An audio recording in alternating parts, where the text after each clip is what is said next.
গত ৯ August Saudi আরবের একটি সোফা কারখানায় বাংলাদেশের যে ১৬ জন প্রবাসী নিহত হয়েছিলেন, এর মধ্যে আত্রাই উপজেলার ৭ জন প্রবাসীর লাশ ইতিমধ্যে আত্রায় এসে পৌঁছেছে। লাশগুলো এই মুহূর্তে আত্রাই থানায় ফ্রিজিং গাড়িতে অবস্থান করছে। জানা যায় যে সকাল ১০টায় আত্রাই উপজেলার মোল্লা আজাদ মেমোরিয়াল সরকারি কলেজ মাঠে আত্রাই পর্যায়ের যে জানাজা অনুষ্ঠিত হওয়ার কথা রয়েছে সেটি কাঙ্ক্ষিত সময়ে অনুষ্ঠিত হবে। এরপরে পরবর্তীতে ঠিক আত্রাই উপজেলার বিভিন্ন গ্রামে এই লাশগুলো স্বজনদের কাছে হস্তান্তর করা হবে। তো প্রিয় দর্শক, যারা আপডেট চেয়েছিলেন যে এই মুহূর্তে লাশগুলো কোথায় আছে আর জানাজা কখন হবে, তাদের উদ্দেশ্যে জানাচ্ছি যে লাশগুলো এই মুহূর্তে থানাতে রয়েছে ফ্রিজিং গাড়িতে। সকাল 10টায় যে জানাজা হবার কথা আছে, কাঙ্ক্ষিত সময়ে জানাজা অনুষ্ঠিত হবে। আপনারা সবাই আমন্ত্রিত। তো চলুন দেখা যাক বিস্তারিত।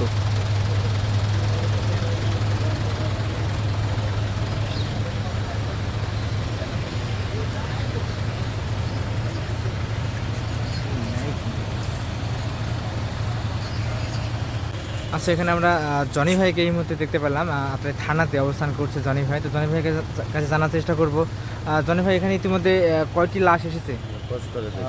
বাংলাদেশে গতকাল 9 জনের লাশ এসেছে, তবে আত্রাই থানায় 7 জনের লাশ আমরা দেখতে পাচ্ছি। এখানে মোটামুটি 4টা অ্যাম্বুলেন্সে 7 জনের লাশ এখানে আছে, আর এই 7 জনই আত্রাই। আর বাকি যে 2 জন আছে তারা হচ্ছে একজন ললডাঙ্গার আর একজন বাগমারার। আচ্ছা, সকাল 10টা নাগাদ জানাজা হবার কথা আছে আত্রাই পর্যায়ে। এটি কি সকাল 10টায় অনুষ্ঠিত হবে?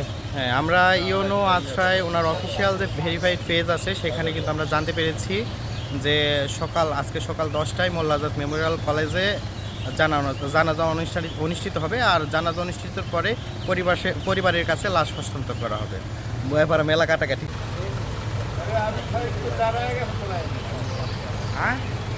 আমরা ওই দিকে